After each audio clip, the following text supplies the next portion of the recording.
हाँ देखिए बेटा, इसमें हमको एक प्लॉट ड्रॉ करना है, sketch the variation of angle of deviation with angle of incidence. ठीक है, आपने इस तरह का डेंसर मीडियम से रेयर मीडियम में लाइट जा रही है, आई इंसिडेंस एंगल है, तो डेविएशन का आई के साथ प्लॉट ड्रॉ करना है।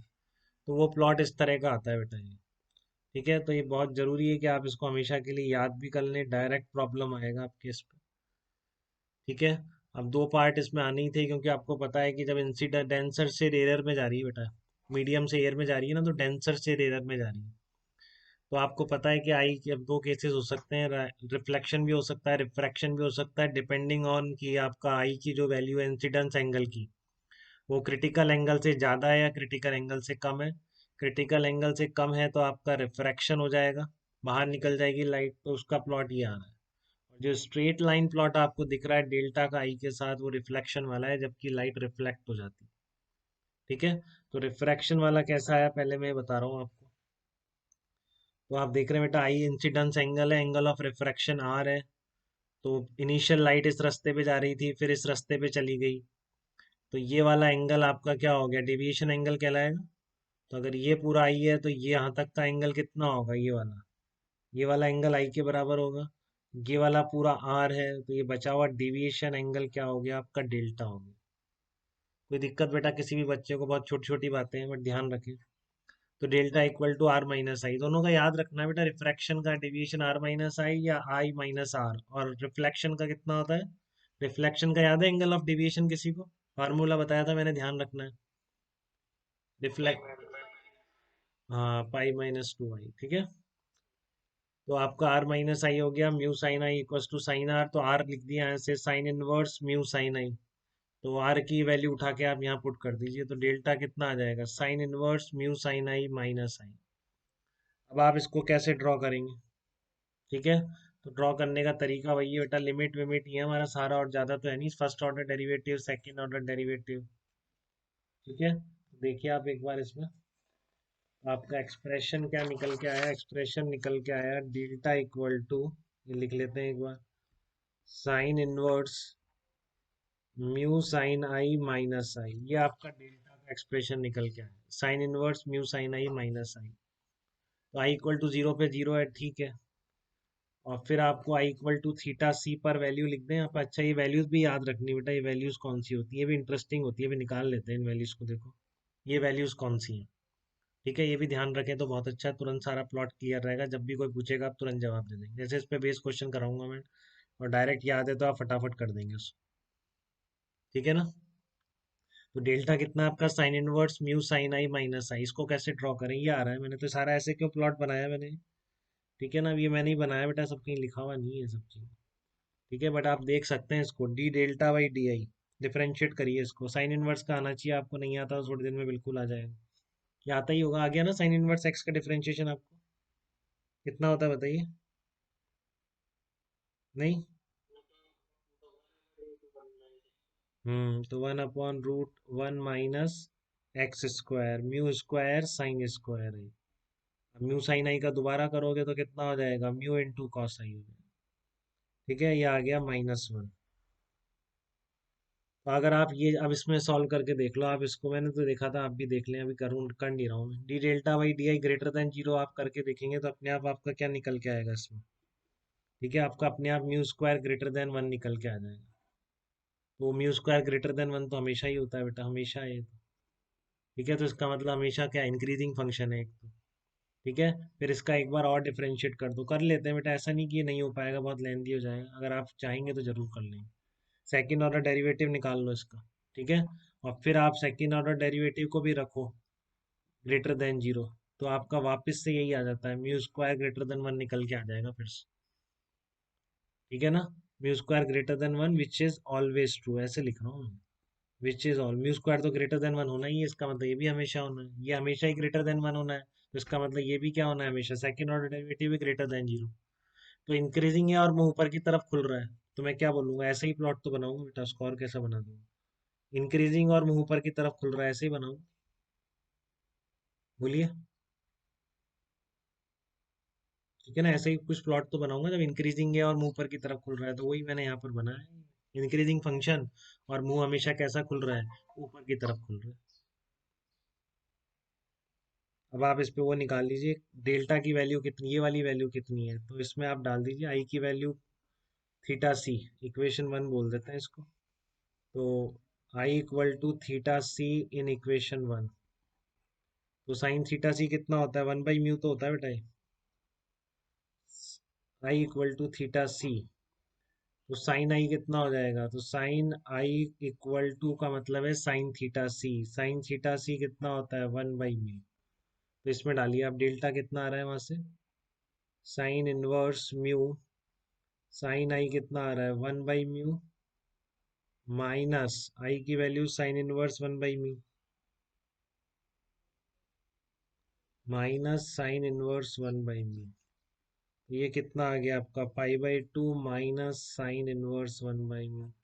अब π/2 minus sine inverse theta, cos inverse theta हो जाता है क्या बेटा, तो ये आ जाएगा कॉस इनवर्स 1/μ। ये आ रहा है डेल्टा की। ठीक है, तो जहाँ पर ये जो आ रहा है आपका ध्यान रख सकते हैं, बहुत ही याद करने लायक वैल्यू है, ये कितना आ रही है वैल्यू, कॉस इनवर्स 1/μ आई है। ये वाली वैल्यू कितनी आ गई आपकी, कॉस इनवर्स 1/μ। बहुत सिंपल है बेटा, कुछ ऐसा नहीं है आप ना समझ पाए ना कर पाए, एक बार देख ले, और मैं तो कह रहा हूँ बार बार ये प्रोसेस एग्जाम में करेंगे तो सही में दिक्कत हो जाएगी फिर। ठीक है ना, तो आप इस तरह के, और ये आपको म्यू 1 म्यू 2 गिवन है तब भी सारा यही रहेगा बेटा प्लॉट ऐसा, समझ में आ रहा है कि यहाँ पे अगर मैं म्यू 1 म्यू 2 कर देता तब भी सारा प्लॉट ये होता, बस म्यू की जगह आप रिलेटिव इस म्यू 1/म्यू 2 लिखने लग जाते, क्योंकि ये म्यू एयर के रिस्पेक्ट में है ना। ठीक है, ये म्यू आपका एयर के रिस्पेक्ट में, अगर म्यू 1 म्यू 2 होता तो आप बस म्यू को किससे रिप्लेस कर देते, म्यू 1/म्यू 2 से रिप्लेस कर देते, इतना सा हो जाता है। ठीक है ना, क्योंकि mu 1 sine I equals to mu 2 sine r, तो इधर म्यू 1 म्यू 2 इधर ले जाओ तो म्यू 1/म्यू 2 sine I equals to sine R बन गया। तो बस म्यू जो अभी यूज कर रहे हैं आप, उसकी जगह क्या कर देते हैं म्यू 1/म्यू 2, तो यहाँ पर क्या आता, कॉस इनवर्स 1 ये आ जाता, नीचे क्या आता म्यू 1/म्यू 2, तो ये कॉस इनवर्स म्यू 2/म्यू 1 बन जाता। ठीक है, और ये क्लियर है कि mu 1 is greater than mu 2, तो सेम चीजें अप्लाई है, ऐसा नहीं कि वो म्यू 1 म्यू 2 अलग कर दो तो आप नहीं लगा पाओ, प्लॉट का डिजाइन सेम रहेगा सब, बस ये म्यू की जगह जहाँ भी आप यूज कर रहे हैं यहाँ पर म्यू 1/म्यू 2 यूज कर लेंगे। तो काफी जनरलाइज प्लॉट है, ध्यान रहे तो बहुत अच्छी बात है। ठीक है, तो यहाँ तक की वैल्यू आ गई आपके पास, delta equal to cos inverse 1/में। ठीक है, यहाँ तक कोई दिक्कत नहीं है। अब मैं स्ट्रेट लाइन वाले पार्ट की बात करूँ, रिफ्लेक्शन की बात कर लेते हैं। रिफ्लेक्शन में क्या होता है आपको पता है क्या, रिफ्लेक्शन का डेल्टा, उसमें तो दिक्कत नहीं है, सबको आता है वो तो। बताइए आता है कि नहीं आता है, गलत समझ रहा हूँ। रिफ्लेक्शन, आई इंसिडेंस एंगल है, यही तो हो रहा है, आई इंसिडेंस एंगल है और वापस लौटती जा रही है, तो आपको बताया था मैंने, ये सीधी जाएगी, ये आई हो गया, ये आई हो गया। ठीक है ना, दोनों एंगल आई हो गए, तो ये डेविएशन हुआ, तो कितना हो गया π-2 आई तो हो गया है। डेल्टा कितना आ गया π-2 आई, और आ दोनों एक ही साइड रहे हैं, इसलिए पूरा प्लॉट ऊपर बनाया मैंने, नहीं तो दूसरा पार्ट में नीचे कर देता अगर ये उल्टी साइड आता।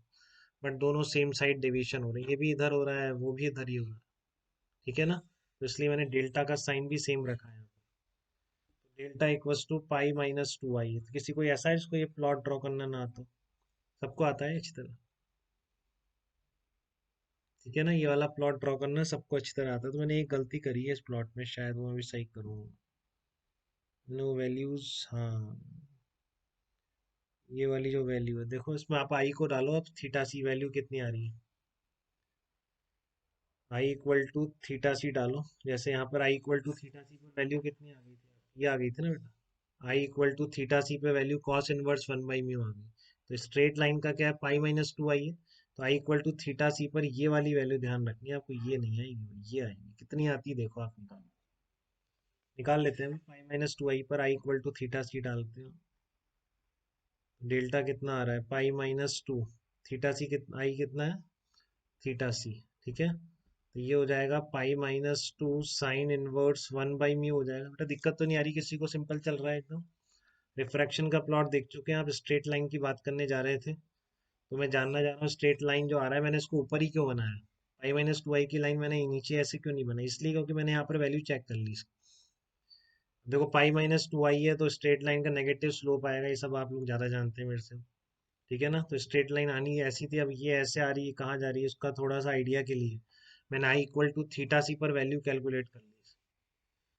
इक्वल टू थीटा सी पर वैल्यू कैलकुलेट कर रहा हूँ मैं, कितनी आ गई, pi minus two sine inverse one by mu, two common ले दीजिए इसमें से, तो कितना आ जाएगा, pi by two minus sine inverse one by mu आ जाएगा। तो ये फिर से आ गया, आपको याद आ गई इनइक्वलिट, वो सॉरी आपका जो sine inverse theta plus cos inverse theta equal to pi by two. तो आपका कितना आ गया, पढ़ लिया ना आपने ये इक्वेशन, पढ़ ली ना अच्छी तरह कि नहीं पढ़ी?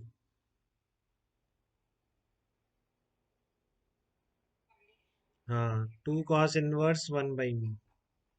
देखो क्या आ रहा है बेटा, delta two twice of cos inverse one by mu आ रहा है। तो यहाँ पर ये cos inverse one by mu होता है, तो स्ट्रेट लाइन का ये पॉइंट दोनों ध्यान रखें, पूछे जा सकते हैं डायरेक्टली। ये कितना आ गया, two cos inverse one by mu आ गया। ये वाला पॉइंट कितना आ जाएगा, two cos inverse one by mu, यहाँ पर ये निकल के आ गया। तो ये प्लॉट का ध्यान रखना है बेटा। अब सब कंप्लीट हो गया है, ये सब बता, बट इसमें मैंने यहाँ पर ओपन इंटरवल क्यों बनाया है ये मैं देखना चाहूंगा। मैंने एक पे क्लोज रखा है, एक पर ओपन कह रहा हूँ मैं, क्लोज यहाँ पर होगा, तो आप रियल में चेक करके देख लो ना, इक्वल टू थीटा सी पर डिविएशन कितना होता है, एक बार आप रियल में निकाल के देख लो, फिर आप देख लेंगे किस पर ओपन आएगा किस पर क्लोज आएगा। Delta at I equal to theta C पर रियल में निकाल के देख लो आप। निकाल नहीं सकते क्या, आपको तो एग्जैक्टली पता है ना कैसे जाएगी आई इक्वल टू थीटा सी पर? बताइए कैसे जाएगी, ऐसे जाएगी ऐसे जाएगी? बताइए किस तरह से जाती है आई इक्वल टू थीटा सी पे लाइट? इस डायरेक्शन में है ना, ऐसे चली जाएगी। तो डेविएशन कितना हो गया इसका, ये थीटा सी है, ये भी थीटा सी है, ठीक है। तो ऐसे जा रही थी पहले, ऐसे घूम गई, तो डेल्टा एक्चुअल में कितना आ रहा है इक्वल टू थीटा सी पर, pi by two minus theta C, यही तो डेल्टा आ रहा है, pi by two minus theta C, तो आप pi by two minus sine inverse one by mu, कितना आ गया, एक्चुअल में cos inverse one by mu है बेटा।